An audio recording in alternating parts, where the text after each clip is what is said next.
Assalamu alaikum. Good morning, ladies and gentlemen. Breaking news for Bangladesh. আমি বিগত এক বছর আগ থেকেই বিভিন্ন পদক্ষেপের কারণে বাংলাদেশ নিয়ে আন্তর্জাতিক ষড়যন্ত্রের যে আশঙ্কা, উদ্বেগ, কনসার্ন শেয়ার করেছি আপনাদের সাথে, সেটা কতটা সত্য অর্থাৎ মানে সত্যে প্রমাণিত হচ্ছে সেটার একটা ডিসপ্লে জাতিসংঘ থেকে আজকে আসছে। আমি আপনার সাথে শেয়ার করি।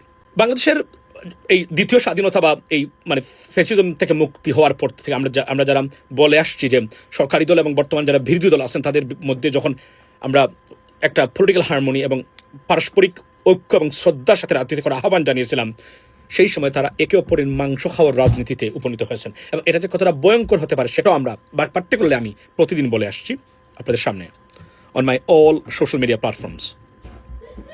তার একটা display has been displayed by the United Nations today. আজকে মানে যথারীতি যারা আশঙ্কা করেছিলাম একদম খাটায় গড়ির খাটায় মিল হয়ে আজকে চলে আসছে। এটা আপনাদেরকে একটু আমি শোনাই এটা কি আসছে। সেটা হলো যে আজকে বাংলাদেশে জাতিসংঘ থেকে বাংলাদেশের আল কায়দার কার্যক্রম চালু করার চেষ্টা চালাচ্ছে তারা। দেখেন হিসাবটা মিলিয়ে নেবেন আপনি ঘুরে ফিরে দাদারা। এবং কিভাবে আসছে, ইন্ডিয়ার লালকেল্লাতে একটা সন্ত্রাসী ঘটনা, এটার সাথে বাংলাদেশিরা জড়িত। দেখেন আপনারা যখন ঘুমিয়ে আছেন কি করবেন, স্বাধীনতার 71 আর 72 নিয়ে আপনারা একে অপরের মাংস খাচ্ছেন, পিছনে কামড় দিয়ে ধরতেছেন একে অপরের মানে আন্ডারওয়্যারে। দাদারা কিন্তু মানে বসে নেই, তারা তাদের কাজ কন্টিনিউ চালিয়ে যাচ্ছে। এই কনসার্ন এবং এই আশঙ্কা এবং এই কথাটা বারবার বলে আসছি আমি তো বলে আসছি, আরো যারা আছেন অনেকেই বলছেন, not all of them but some of them. So আজকে কি বলছে, যে বাংলাদেশে ঘাঁটি করার চেষ্টা করছে আল কায়দা, সতর্ক করলো জাতিসংঘ। এবং এটা কোন জায়গা থেকে আসছে এটা সোর্সটা জেনে নেবেন আপনারা। বাংলাদেশের সন্ত্রাসী সেল বা নেটওয়ার্ক প্রতিষ্ঠার জন্য আল কায়দা ইন্ডিয়ান সাবকন্টিনেন্ট চেষ্টা চালাতে পারে বলে উদ্বেগ প্রকাশ করেছে জাতিসংঘ নিরাপত্তা পরিষদের ইসলামিক স্টেট IS আল কায়দা সংক্রান্ত analytical support and sanction monitoring টিমের 38তম প্রতিবেদনে এই আশঙ্কা তুলে ধরা হয়েছে। কিভাবে তুলে ধরলো এবং প্রতিবেদনটি 2474-24 সনদের অধীনে প্রস্তুত করা হয়েছে। আপনাদেরকে শোনাই। প্রতিবেদনে বলা হয়েছে 2025 সালের নভেম্বরে দিল্লির লালকেল্লায় হামলা আনুষ্ঠানিকভাবে AQIC কে চালিয়েছিল বলে চিহ্নিত করা হয়েছে এবং পাশাপাশি সংগঠনটি বাংলাদেশে ঘাঁটি বানিয়ে। দেখেন মানে এটার হামলাটা কোথায় হয়েছে? হামলাটা হয়েছে ভারতে হামলা হয়েছে, সন্ত্রাসী হামলা। কে করেছে? ওই সংগঠন করেছে। এটা কি ভারতে ওই সংগঠন করেছে নাকি ভারত করেছে বাংলাদেশের বিরুদ্ধে একটা জিনিস দাঁড় করানোর জন্য? We don't even know that. It might be, most probably yes. So অথবা এটা সোল হতে পারে, কিন্তু বাংলাদেশে এখানে ঢুকিয়ে দেওয়ার মূল অর্থটাই হলো ওই যে বললাম শেখ হাসিনাকে ফেরাতে হবে, বাংলাদেশটাকে আবার দখলে নিতে হবে। এখন বাংলাদেশ তাদের দখলে চলে গেছে। এই আশঙ্কাটা আমি সবার কাছে করেছিলাম। আমি বলেছিলাম এমন কিছু করবেন না এই কাজটা তারা।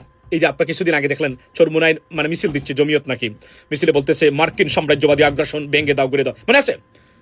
ইরানে যায় কেউ, প্রতিটা জিনিসের সাথে এটার সম্পৃক্ততা কতটা অতপ্রতভাবে জড়িত আছে। আমার প্রতিটা কথার প্রমাণ আপনারা পাচ্ছেন। ইগনোর করতে পারবেন, কিন্তু সর্বনাশ ডেকে অলরেডি এনেছেন তারা এবং আরও আনবেন। এবং সরকারকে আমরা বলছি, আপনি যতই চেষ্টা করেন না কেন তাদের বন্ধু হওয়ার, কিয়ামত পর্যন্ত ভারতের বন্ধু আপনি জীবনে হতে পারবেন না, কারণ এটা বাই জিন এটাকে বন্ধ করে দেওয়া হয়েছে। সুতরাং যে চেষ্টা আপনি করেন না কেন, দেশকে বিকিয়ে দিবেন, দলকে বিকিয়ে দিবেন, সরকারকে বিকিয়ে দিবেন, নিজের সব কিছু বিকিয়ে দিবেন, তাদের আস্থা আপনি অর্জন করতে পারবেন না। কারণ আপনার রাজনীতি মানে আপনার রাজনৈতিক আইডিওলজিটাই ভারতের আস্থাহীনতার নাম্বার 1 কারণ।